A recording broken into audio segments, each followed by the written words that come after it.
somebody, and who is definite to die tomorrow or day after tomorrow. Will you marry that person? No. Will you marry that person? No. Why? Because it will cause me suffering. The other people also more or less similar. They're also going to die any time. They're also impermanent. On a larger scale. You see? So I'm not saying don't marry. What I'm saying is, if you have that wisdom, that understanding, there will be less attachment. If there's less attachment and more understanding about the fragility of this human life, you will be more compassionate toward other person. For example, if you are somebody who has really suffered much, who has become sick and ill, and a lot of experience, so generally speaking, that person, when he sees some other people who are suffering sick, that person is able to, generally speaking, show more understanding, because you know what it means to suffer, you see. But if you are somebody who has no knowledge, then you will not care about the sickness or illness of that other person. Yes, I had given you the example of the 3 criminals. When you see impermanence, when you understand that inevitable death and so forth, then you will develop more understanding. Just as we had developed more compassion and love with these 3 people. So with your husband and wife, your brothers, sisters, your children also, you will develop more genuine love and affection. Because now you have the understanding that today we are living together as husband and wife, brother and sister and so forth. But I am impermanent, they are impermanent. Right now they are healthy, I am healthy, but somebody who is healthy doesn't mean that he or she will not die anytime, it can be any time. I am saying any time. Death is definite. Time of death is indefinite, unfortunately. Although in today's world we are very fond of making appointments. 3 o'clock meeting with somebody, 5 o'clock meeting with somebody. But the Lord of Death will not seek your appointment. When do you prefer to die? Okay, tell me. 3 o'clock? Okay. He will not do that. It can come any time. It can come any time. So once you have that understanding, then naturally you will see, you will develop more affection to your relatives and families. There will be less attachment. You know that, okay, in this life they are my relatives and friends and so forth because of past life karma, whatever be the situation. So we need to really live together nicely with affection, genuine love, and more importantly, helping that person do something good so that he or she does not have to suffer in the future, in the next lives. That's the best gift you can give, guiding them, lead a proper way of life. You see? For example, if I'm living with somebody, then tomorrow or day after tomorrow I'm leaving, they will be particularly nice to me. You see, because now he's very soon going, you see. So before you go, let us have a, lunch or dinner or something, whatever. You say nice things, you see. So like that, while you live together, you know that this person is going soon with any time. So while we live together, be nice. But do we do that? No. Because we have developed that grasping of permanence. Okay, so after the honeymoon is over, then you are not so nice to each other, you see. And when that person dies, then you cry, useless. Crocodile tear, I call it. Really, we are like small kids. And the Buddha addresses us by saying, my children. My children means that you may have earned a degree, professor, whatever, great musician, whatever. But from his perspective, we are still committing, wrong things, just like small innocent children, you see, not knowing what is good for you in the long run. So therefore he says, oh, children, So like that. So that's why this kind of understanding of the reality, impermanence, now you can see, is so important. So important. And then similarly, understanding, seeing suffering as happiness. Suffering as happiness. Much of the thing that we do in our life only leads to suffering, but still we think that is the source for happiness. And we don't even have any idea about some of the sufferings as suffering. We'll see them as happiness.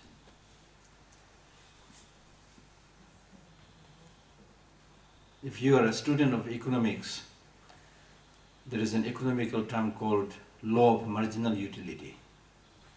Law of marginal utility. That means when you enjoy and use these economical products, there's a limit you can enjoy, not beyond that. For example, if you are hungry, you can eat one plate of rice or chapati or vegetable, whatever. But still, if you keep on, feeding yourself, keep on eating, then you will start vomiting. That's called law of marginal utility. So, what you thought a source of happiness very soon changes into problem. Now, especially in today's world, how many people are suffering from obesity? Like chocolate cake. Exactly. But if you don't like chocolate cake, give it to me, okay? I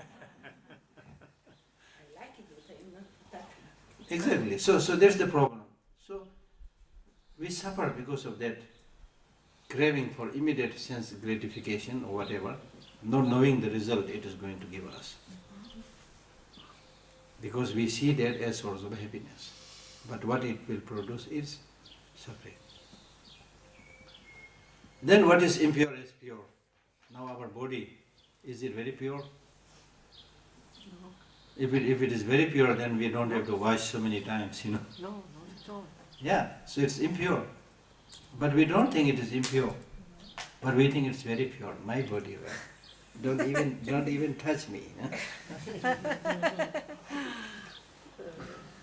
And because of that, we develop so much grasping to one's own body. Yes.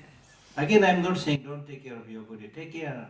Bye, take care. As I said earlier, you need to take care, of course, but not because it is, permanent and it is pure, not because of that, but because of this human body, you can do many great things. Because of this human mind, you can develop the best, compassionate, loving, altruistic mind. No other animals can do that. Because of this possibility, you take care of this body, in that sense. But ordinarily, we misuse the body. And Shantideva in his Bodhicharyavatara says, why you are paying so much money for this body, who is not doing the job, the right job that should be done? You see? So therefore, purpose of giving so much to the body is that the body and the mind should be able to do something that will bring long-lasting peace and happiness, not only for this life, but for many lives to come. Okay. So therefore, what I was saying was that these misperceptions are the sources of suffering. These afflictive emotions are the sources of suffering, and particularly, as I said, the three: hatred, attachment, and ignorance. Now you can clearly see in the case of hatred, when you develop hatred, then that mind is saying, the nature of that emotion, hatred, is rejection, repulsion. I don't like you, get lost. Go away. You see? Get lost. Or I will eliminate you. Get lost. This is how you deal with other people, other sentient beings. I don't want to live in harmony with you, you get lost.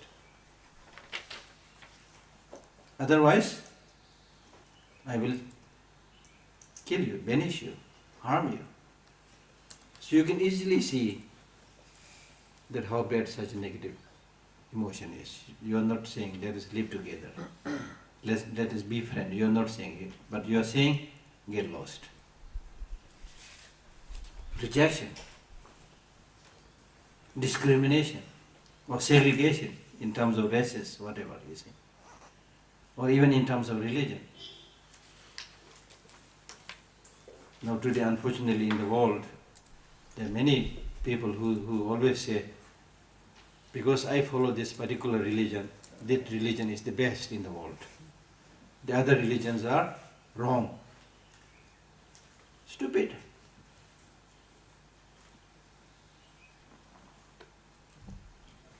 And His Holiness the Dalai Lama says that if somebody asks this question to you, which religion is best in the world? How will you answer this? Yours. Huh? His Holiness said, you cannot say which religion is best. If they ask you a question, which religion is best to you, then you can answer. Buddhism is best for me. But that does not mean to say Buddhism is best religion. That does not mean to say Buddhism is best for everybody.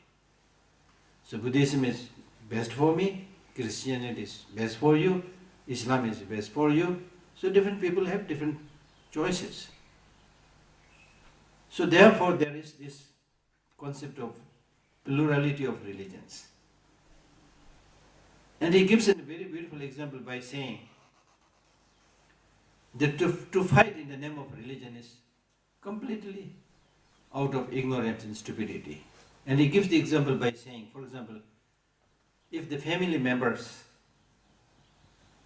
they sit together for, say, lunch or dinner. Now the father says, I like bread. Mother says, I like rice. The children say, we like soup or ice cream. Now under such a situation, if the father says, because I like bread, you all should eat bread, otherwise I will beat you. If the mother says the same thing, the children says the same thing, how can the family live together? But normally, in the family, everybody can eat whatever they like. So these different religions are like different foods, different dishes. Let people enjoy whatever they like. And to fight in the name of religion is the most stupid thing. Because number one, religion is supposed to be the best cure for suffering. And if that cure itself becomes poison, so therefore, in this case, I think it's really important that we develop a more kind of pluralistic and universal perspective, a global perspective about the reality, by seeing what is the purpose of religion.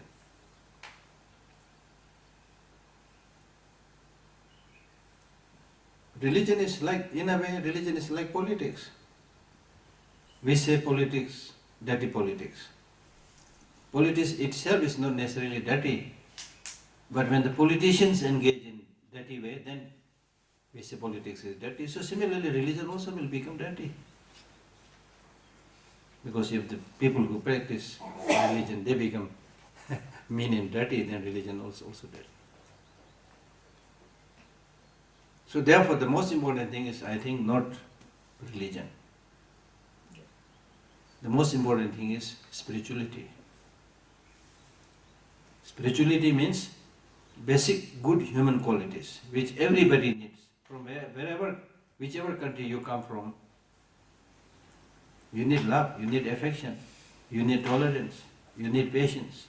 So those kind of spiritualities are much more important than religion. And then, if you accept a particular religion, these religions are supposed to strengthen these basic human values. If it is not helping strengthen these basic human values, something is wrong. Even you talk about many invisible things.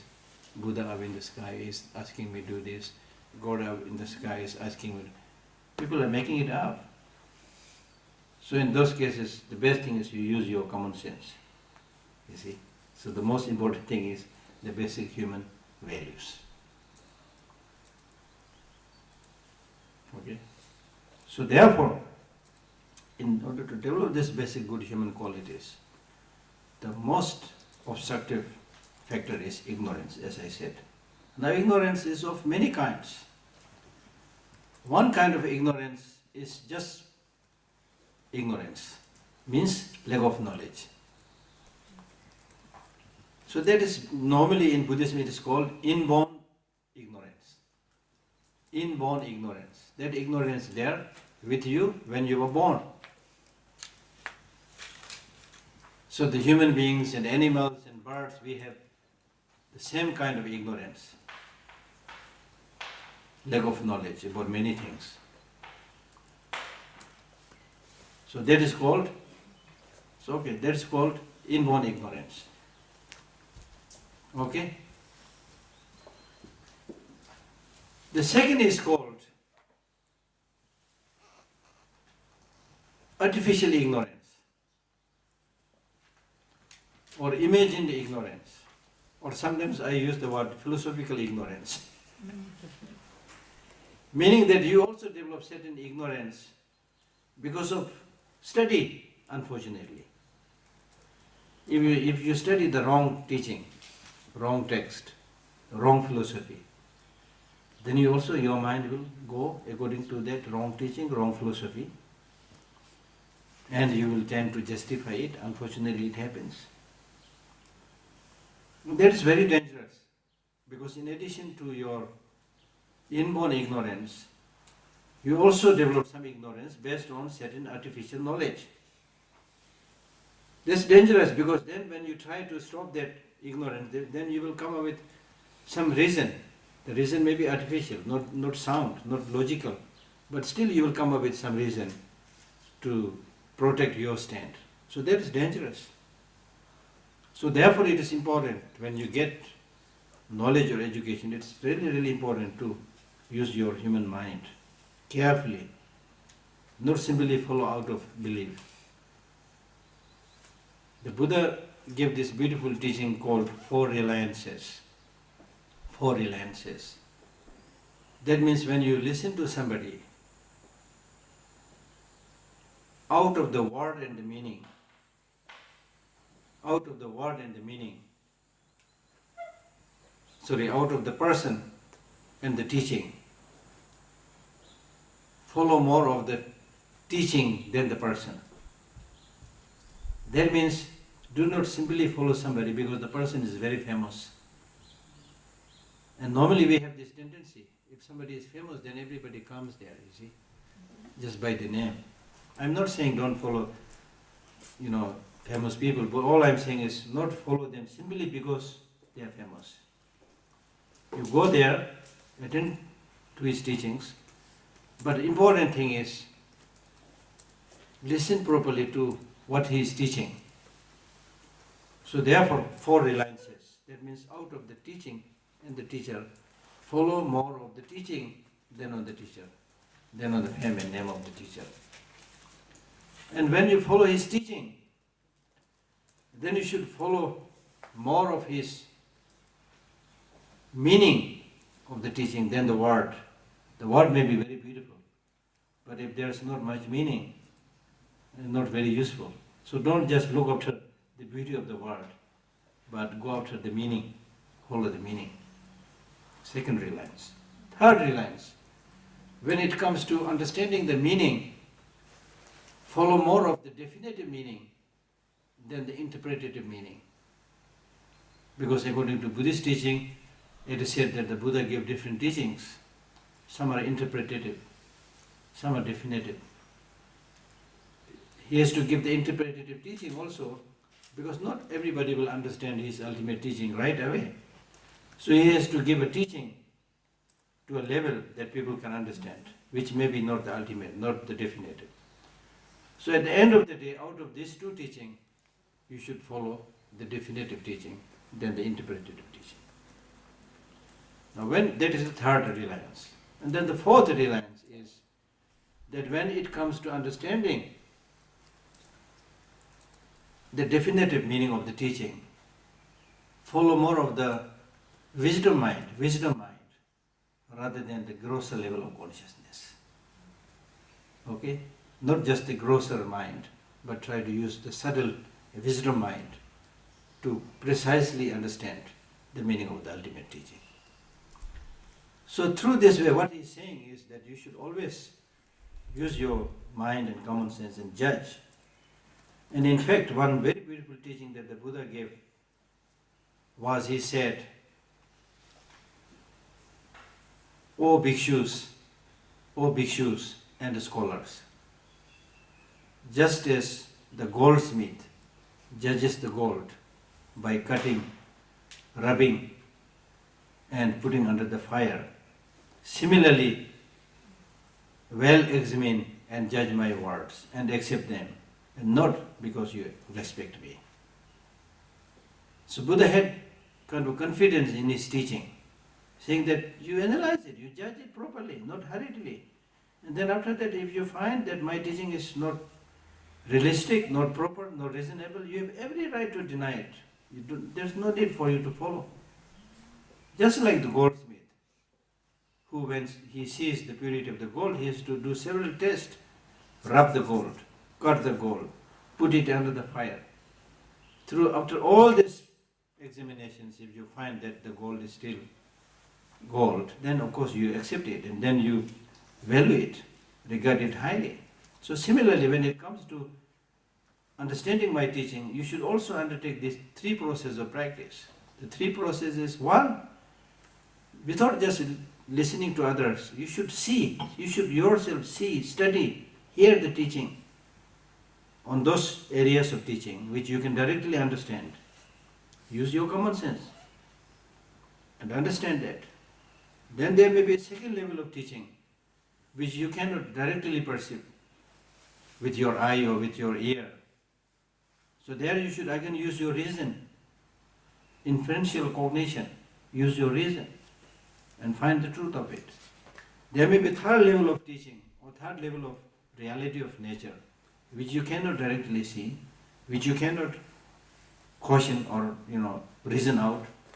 So those levels of teaching you should rely on reliable statements of reliable people, because there's no other way. Indirectly, yes, you can use some reason, but directly there's no other way. But you should use, and that's what we do in our daily life. For example, if I ask you, when were you born? Then you say, I was born on 15 August 1956. How do you know? Have you seen it? No, I didn't see it. Did you use logic? No, I can't use my logic. So how did you find it out? My parents told me. See? You rely on the quotation, the statement of other people. My parents told me. Then indirectly you can use reason. How can you rely on your parents? Because they are not going to get anything by telling my birthday wrong. And moreover, they are very loving and very compassionate to me. So therefore, I trust what they said. You see? So there's the way, the three ways of finding the truth. So therefore, what I'm saying is, in one's life, it is very, very important not to simply follow a tradition blindly. This does not mean to say that you should not have respect to the tradition, because many people are following. Okay, good, people are benefiting from it. Okay, but in your case, you need to find out how far this sounds true. It's a tradition, it's religion, whatever. You need to how good this is for humanity. What it is doing right now. Analyze carefully. Because at the end of the day, the one that will help you is one that is a result of your proper reflection, proper thinking. That will help you. Not just by following some tradition. It will not help you. Okay? So therefore, as I said, the ignorance, the misconception of reality is the greatest source of all the miseries, all the afflictive emotions. And it is of two types, inborn and imagined, philosophical. Okay, clear?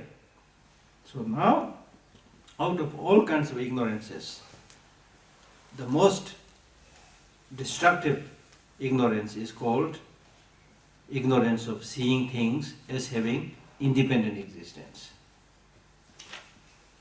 Now these are quite heavy subjects, so you need to think carefully.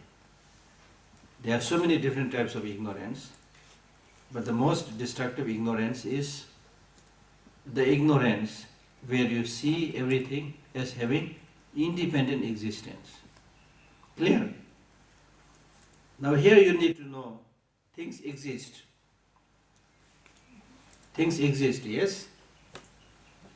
Things exist. When things exist, there are only two alternatives, two possibilities for their existence. Either they should exist dependently or they should exist independently. There's no third possibility. Clear? Now these two, dependent existence and independent existence, they are mutually exclusive. One object cannot be both. It should either be dependent or independent. So now think carefully whether all these existing phenomena are dependently existing or independently existing. What do you think? Dependent. Are you sure? Yes. Never say it. Very sure about that? Everything that is existing exists dependently. Are you sure about that? Yes. Then why people are asking for independence?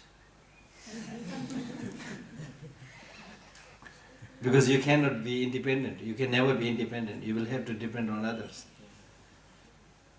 Of course, I'm playing with the word. When countries say they want independence, different meaning. But the bigger meaning than that kind of independence is, the bigger meaning is that in true sense of the term, nothing can be independent. Everything is dependent upon each other, in one way or the other. So now when I ask you this question, you are all saying everything has a dependent existence. You agree with me, you agree with the Buddhist teaching. But is this how we carry our life? No. That's the problem. That's the problem, you see. When your eye is open, you are able to see things. But when you go around, if you close your eye, then you will fall, you see. It's like that, you see. So we forget about these realities, that we are all interlinked, interconnected, interdependent. You see. You are dependent on the environment, you are dependent on other people, other planet, other countries, so forth, you know.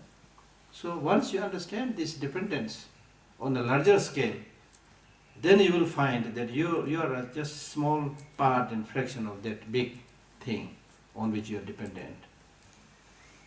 You're, as we say, cog in the wheel, you know. So you need to play your part in this world of interdependent origination. Okay? So once you understand this interdependence of everything, then you are able to develop this bigger picture, interconnectedness of everything. Now this is very clearly proved by the physicists, the scientists and others. They find that sometimes they say that even when a bird flaps its wing on the other side of the world, it makes its ripple effect on the other side of the world. They say things like that.